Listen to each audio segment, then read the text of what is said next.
Hello बच्चों, मैं professor Tushar Rohidas Pokharkar आप सभी का तोशिप ट्यूटोरियल्स में बहुत बहुत स्वागत करता हूं। बच्चों, हम थर्मल पावर प्लांट का स्टडी कर रहे हैं तो ऑब्वियसली उसका लेआउट पढ़ना ये बहुत इंपॉर्टेंट हो जाता है। अगर किसी थर्मल पावर प्लांट को आप पढ़ रहे हो जिसमें कोल्ड स्टोरेज का आप यूज करने वाले हो तो उसमें बहुत सारे सिस्टम्स जो है ना वो एड ऑन हो जाते हैं, क्योंकि कोल है, कोल से बनेगा ऐश। क्या बनेगा? ऐश। कोल को अगर जलाओगे, उसको अगर हीट करोगे तो उससे ऐश बनने वाला है ना, सिस्टम बहुत बढ़ जाता है, काम बहुत बढ़ जाता है, तो इसलिए इसका लेआउट भी थोड़ा बड़ा बनता है। आपके सामने है आपका थर्मल पावर प्लांट का लेआउट। लेआउट में कौन कौन सी चीजें होनी चाहिए?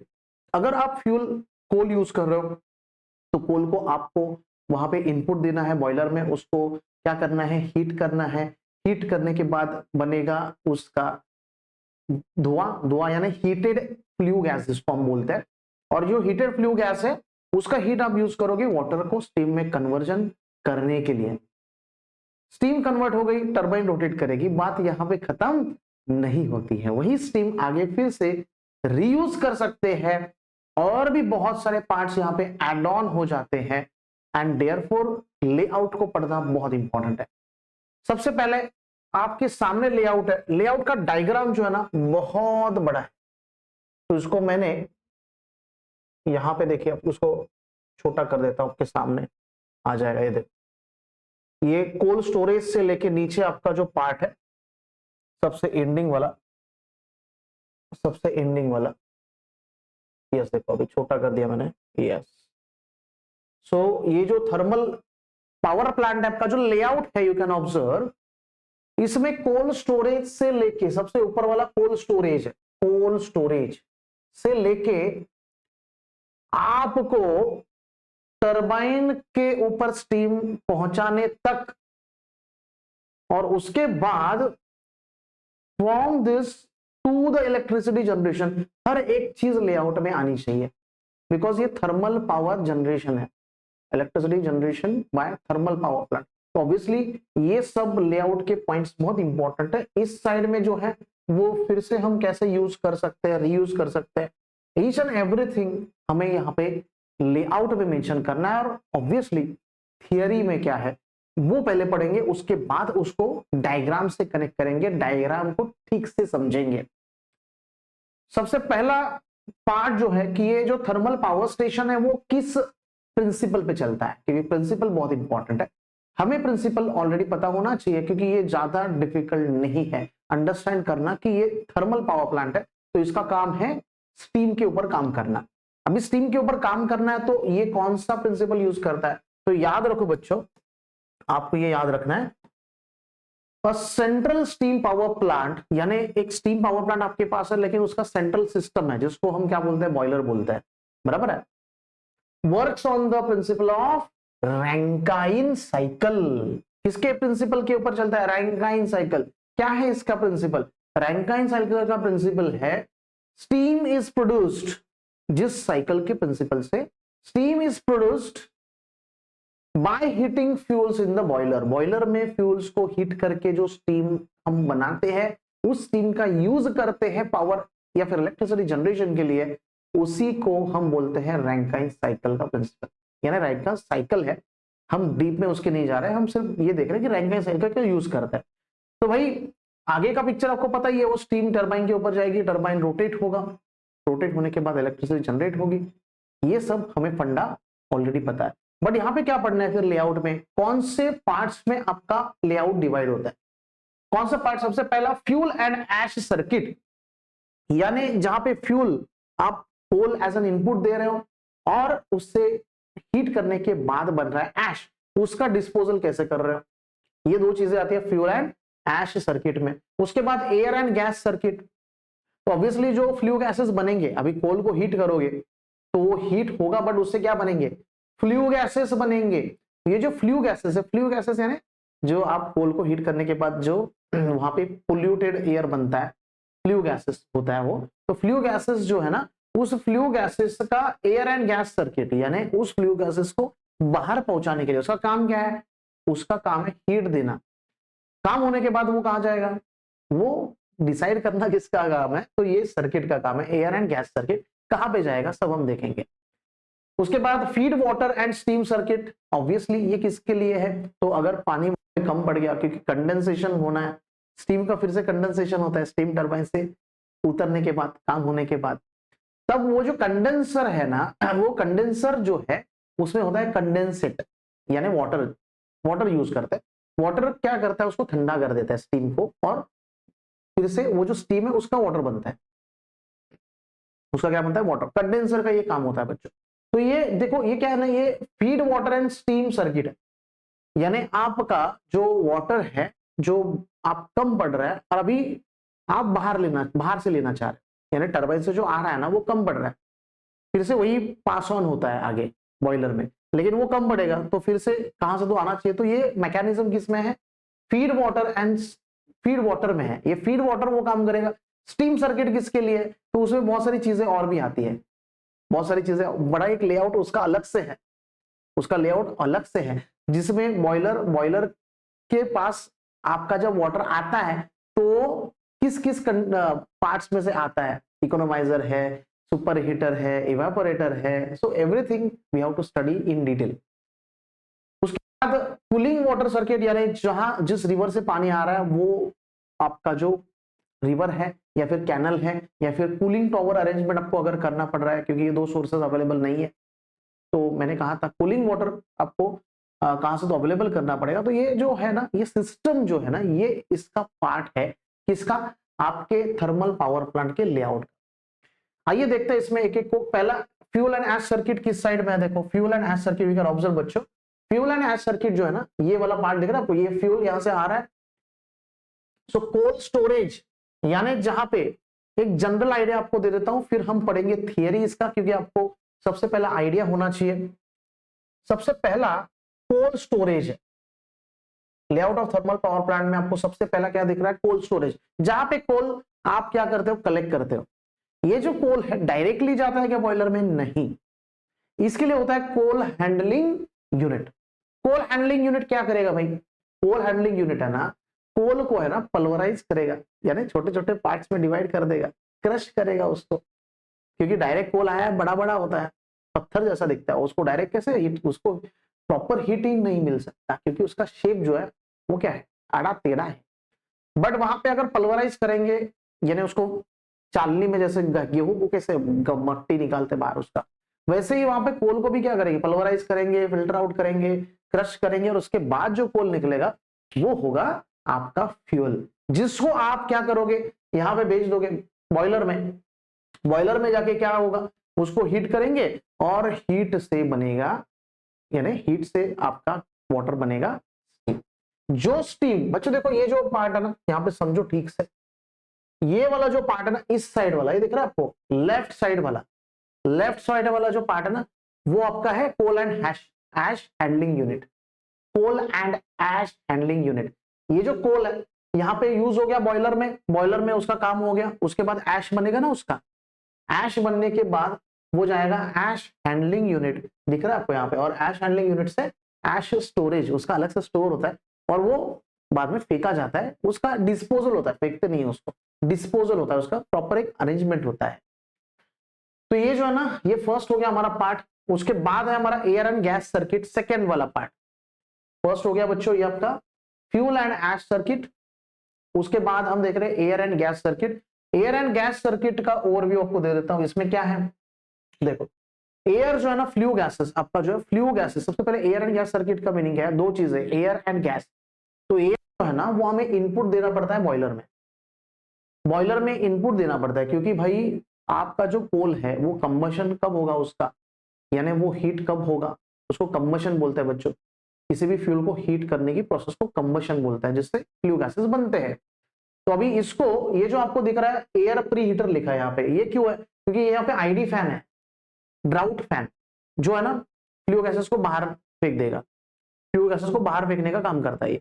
बट यहाँ पे आप देख रहे हो कि ये जो है ना, यहाँ से इनपुट एक एयर आता है, कहाँ पे, एयर प्री हीटर में। इनपुट एयर जो कि हमें कहाँ भेजना है, बॉयलर में भेजना है, किसके लिए, कंबशन के लिए। कंबशन वहां पे होने वाला है कोल का। तो यहाँ पे एयर प्री हीटर क्या है, प्री हीटर यानी क्या, वो जो एयर है ना, जो हम एटमॉस्फेरिक एयर को अंदर लेते हैं, उसके लिए एक फैन होता है, एफडी फैन बोलते हैं, बट यहाँ पे लिखने की जरूरत नहीं है, उसके अंदर ही होता है। तो वो जब इनपुट को आपके अंदर लेता है, इनकमिंग होता है, तो उसको हीट करता है, क्योंकि एयर को हीट कर दिया, वही हीट आगे जाने वाला है ना, यहाँ पे हेल्प होगा ना उसका। जितना इकोनॉमी आप, जितना इफिशियंसी बढ़ा सकते हो बॉयलर का, उतना यहाँ पे ट्राई करना होता है। थर्मल पावर प्लांट ऐसे ही बनाया जाता है कि जितना ज्यादा इफिशियंसी बॉयलर का होगा, उतना ही आउटपुट अच्छा होगा। सब बॉयलर का खेल है यहाँ पे, इसलिए इसको समझना है आपको। बॉयलर इकोनोमाइजर यानी बहुत सारी चीजें यहाँ पे होती है जो हम आपके थर्ड पार्ट में देखने वाले हैं, that is feed water and steam circuit, जिसमें मैं बात कर रहा हूं आपको बॉयलर को जो भी आप यहाँ पे क्या कर रहे हो, इनपुट दे रहे हो, उसमें क्या क्या मैकेनिज्म होता है वो आपको उस लेआउट में मिलेगा। And the last is obviously water cooling water जो है, कूलिंग वाटर सर्किट, यानी आपका जो कंडेंसर है, वहां पे आप जो कूलिंग वाटर ला रहे हो कहां से ला रहे हो, तो रिवर से आ रहा है। कूलिंग टॉवर है, देखो यहाँ पे, अगर रिवर से आपको लाना है तो रिवर से उसको कहां पे तो स्टोर करना पड़ेगा ना, डायरेक्ट थोड़ी आएगा। तो कूलिंग टॉवर है, कूलिंग टॉवर से वो यहाँ पे देखो सर्कुलेटिंग वाटर पंप है, कंडेंसर में आ रहा है, कंडेंसर में आके वो जो कूल्ड वाटर है, जो भी कूल्ड वाटर वहां पे आप यूज कर रहे हो, वो स्टीम को कंडेंस कर देता है, और फिर से वो जो स्टीम है आपका, वो जो स्टीम है वो वाटर में कन्वर्ट होता है, जो हीटेड वाटर होता है, हीटेड वाटर होता है वो। तो ऑब्वियसली ये कंडेंसर आगे भेज देगा कंडेंसर एक्सट्रैक्शन पंप।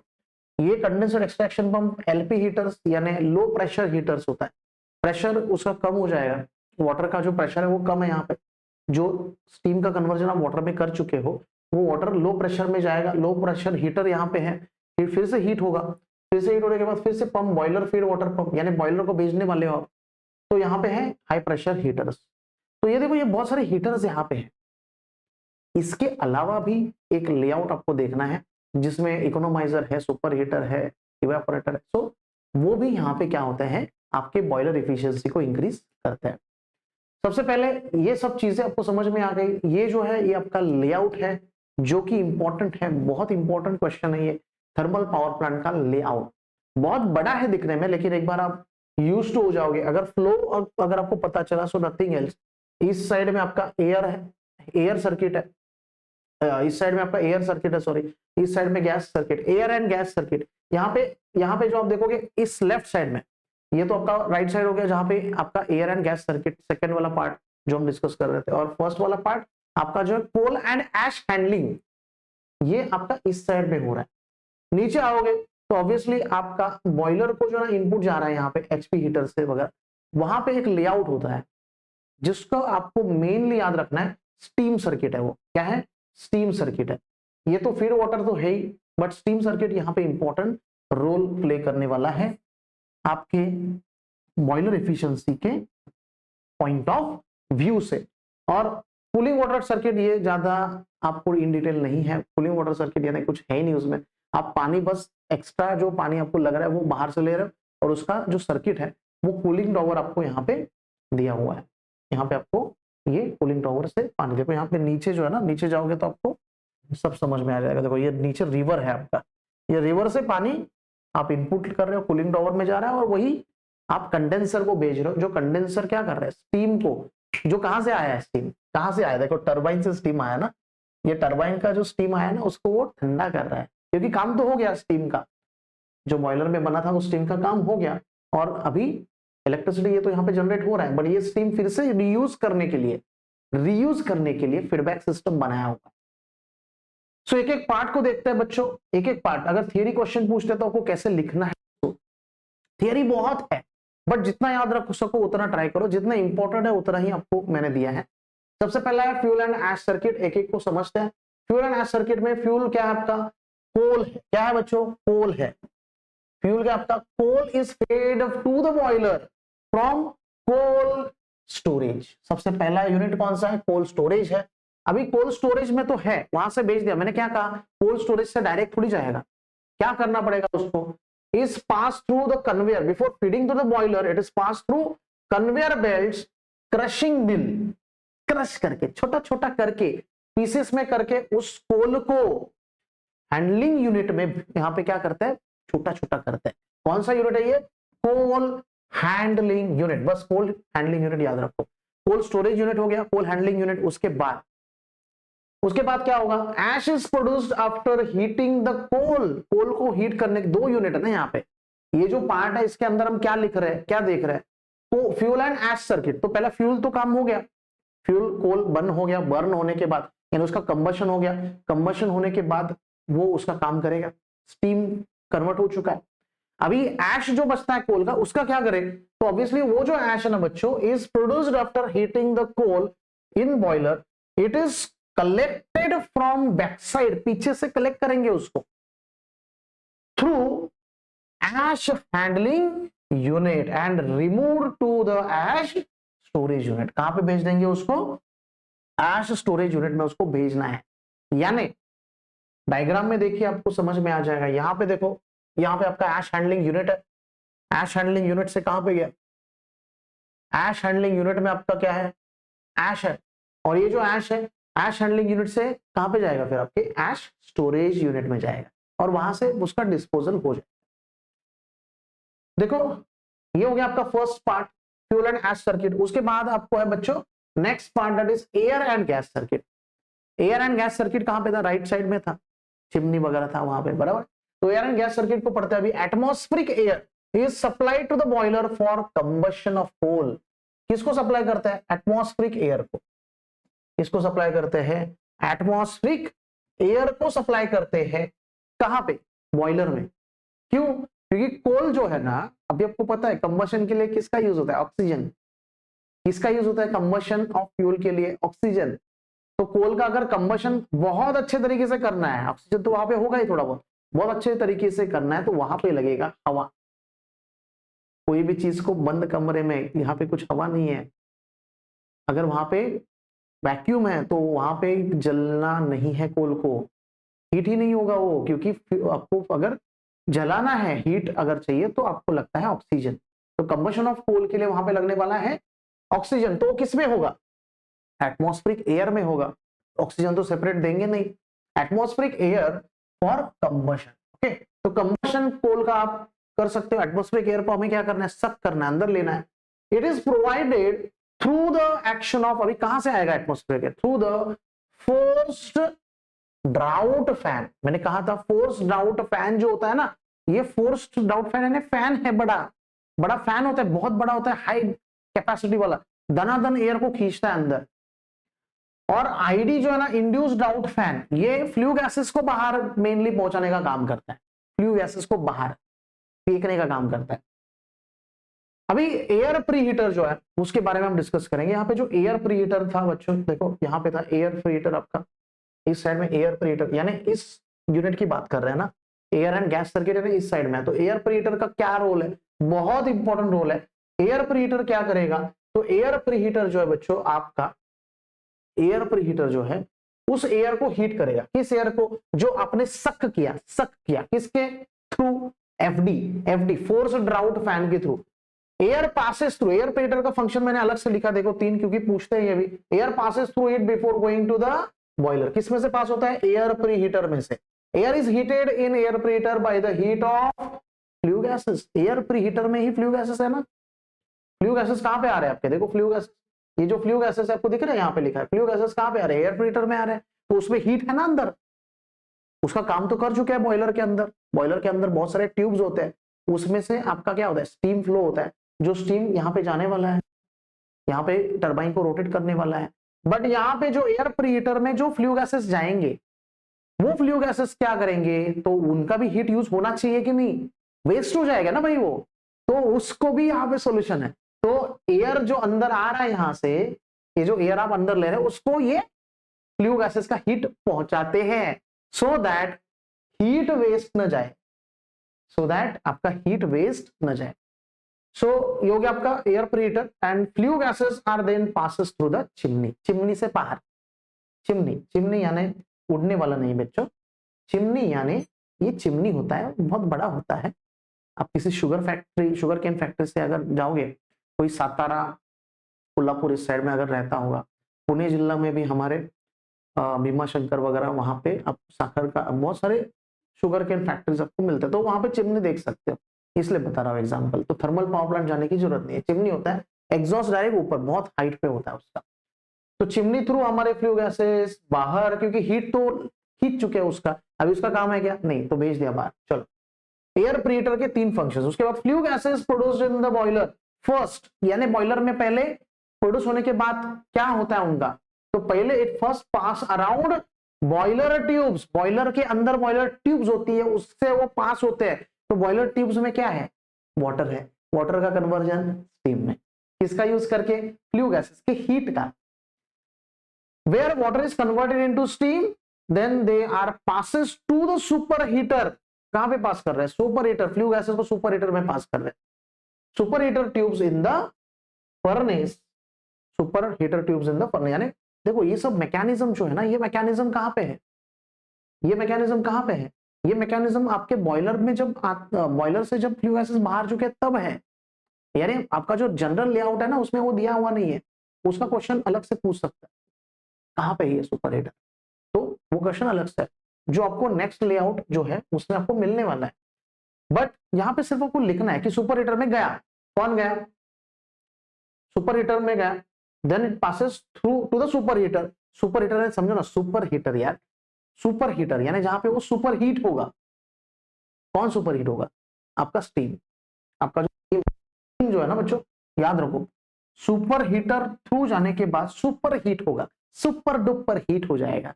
ये स्टीम को भी हीट अगर ज्यादा मिल जाए ना, तो जबरदस्त टरबाइन को रोटेट करेगा वो। तो स्टीम को आपको आपने भेज दिया सुपर हीटर में, हाई प्रेशर बन जाएगा वहां पे। देयर आफ्टर फ्लू गैसेस, अभी फिर से फ्लू गैसेस पे आ रहे हैं, स्टीम तो आपका सुपर हीटर में जा चुका है, अभी फ्लू गैसेस का क्या होगा, flue gases pass through dust collector. कहां से पास होता है, डस्ट कलेक्टर, क्योंकि उसमें क्या है, डस्ट है, बॉयलर से आया हुआ जो फ्लू गैसेस है, जिस फ्लू गैसेस का हीट आप यूज कर चुके हो बॉयलर ट्यूब्स में, और उसके बाद जो है ना बच्चों, उसका जो स्टीम है, वो स्टीम आप सुपर हीटर के थ्रू भेज रहे हो हीट इंक्रीज करने के लिए। बट जो फ्लू गैसेस आप यूज कर रहे हो उनका क्या, तो वो जो फ्लू गैसेस है ना, वो फ्लू गैसेस हम किससे पास करेंगे, बॉयलर से निकलने के बाद, डस्ट कलेक्टर और डस्ट प्रेसिपिटेटर, इससे जाना पड़ेगा, क्योंकि उसमें डस्ट होगा ना भाई, फ्लू गैसेस यानी गैसेस नहीं होगा, उसमें डस्ट भी होता है। तो वो जो डस्ट है वो खतरनाक होता है, क्योंकि आगे भी वो फ्लू गैसेस यूज करना है ना, और उसको भेजना भी है ना ऊपर, हवा में भेजना है ना, हवा में भी एयर पोल्यूशन बढ़ गया ना, डस्ट अगर बढ़ गया तो खतरनाक हो जाएगा सीन। एयर पोल्यूशन बहुत डेंजरस भी होता है, अगर उसमें डस्ट पार्टिकल्स है तो उससे बहुत सारी बीमारियां होती है, डस्ट अंदर जाने से, नोजल में से आपके। So lot of things are there. Then अभी क्या होगा, देन पास थ्रू, कौन, फ्लू गैसेस। कहां पे है हम अभी, फ्लू गैसेस पे, कहां पे, फ्लू गैसेस की बात कर रहे हैं। Then they are pass through economiser, economiser से पास होगा, फ्लू गैसेस कहां से पास होगा, इकोनोमाइजर से पास होगा। इकोनोमाइजर का भी काम, इकोनोमाइजर यानी क्या, हीट एक्सचेंजर है, क्या है, हीट एक्सचेंजर है। यानी अभी तक देखो आपने क्या किया, सुपर हीटर में वो तो आपको स्टीम आपने भेज दिया, बराबर है, फ्लू गैसेस जो है ना वो डस्ट कलेक्टर में भेज चुके, उसका डस्ट निकाल लिया, अभी फ्लू गैसेस में हीट है कि नहीं, है ना, यूज करना है ना, तो वो जो फ्लू गैसेस है उसको इकोनोमाइजर से पास करेंगे। इकोनोमाइजर क्या है, एक हीट एक्सचेंजर है। इकोनोमाइजर क्या है, हीट एक्सचेंजर है। ये क्या है, हीट एक्सचेंजर है। ये जो इकोनोमाइजर है ना, इसमें से कूलिंग टावर में से जो पानी आने वाला है ना, वो इसमें से पास होता है इकोनोमाइजर, और जो फ्लू गैसेस का हीट है ना, ये एक्सचेंज करता है, एक्सचेंज ऑफर, ला मुझे दे, फ्लू गैसेस का हीट ले लेगा और इकोनॉमी बढ़ाएगा, यानी कूलिंग टावर में से आया हुआ पानी भी स्टीम में कन्वर्ट हो गया, वो भी काम में आएगा ना आगे। सो इकोनोमाइजर का ये काम है बच्चों, इकोनोमाइजर, सॉरी ऊपर लिख दिया मैंने, यहाँ पे होना चाहिए। इकोनोमाइजर क्या है, इट इंक्लूड्स हीट एक्सचेंजर। क्या होता है इसमें, हीट एक्सचेंजर होता है। ओके, आगे, at the end they are exhausted, और उसके बाद फ्लू गैसेस का काम खत्म हो जाएगा ना इकोनोमाइजर के बाद, तो they are exhausted to the atmosphere through air preheater. Air preheater जो सबसे एंड वाला जो देखा था ना हमने, एयर प्रीहीटर, इस एयर प्रीहीटर में इसका काम बस बच जाता है।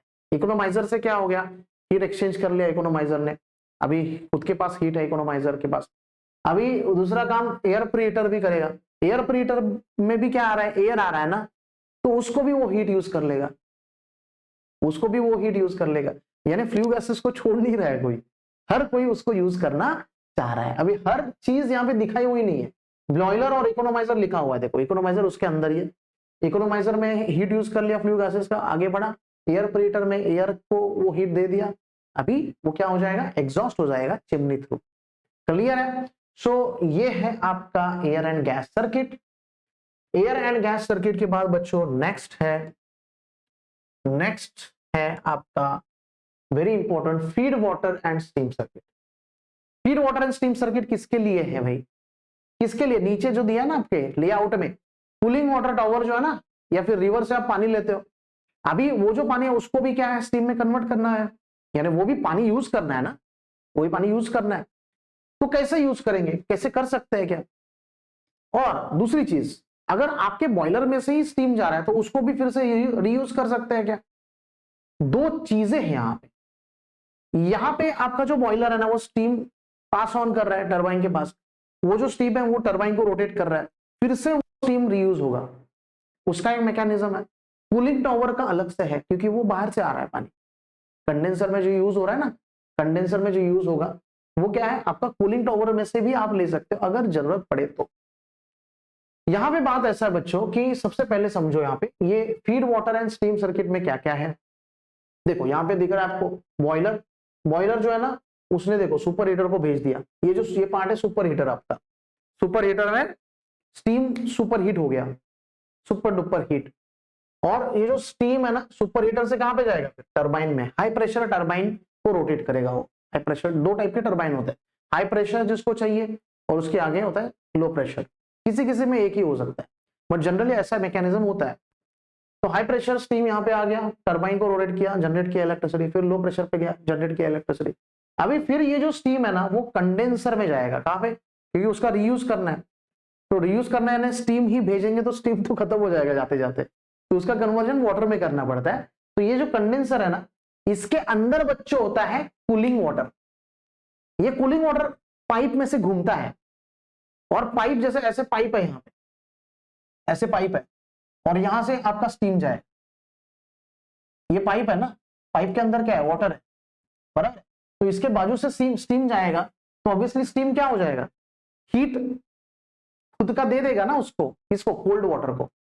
जो कोल्ड वाटर कंडेंसर में लिया गया है, कूलिंग टावर से लिया गया है यहाँ पे कंडेंसर, यहाँ पे कंडेंसर में, तो उसको क्या करेगा, कंडेंस कर देगा, स्टीम को कंडेंस कर देगा, वाटर में कन्वर्ट कर देगा। अभी आगे बढ़ते हैं, देखो कंडेंस, ये जो है ना कंडेंसेट, जो कंडेंस्ड वाटर है उसको कंडेंसेट बोलेंगे। कंडेंसेट आगे बढ़ेगा, कंडेंसेट पंप है यहाँ पे। ये जो कंडेंसेट पंप है ना, ये जो कंडेंसेट पंप है वो आपका क्या करेगा, इस कंडेंसेट वाटर को क्या करेगा, यहाँ पे पंप करेगा।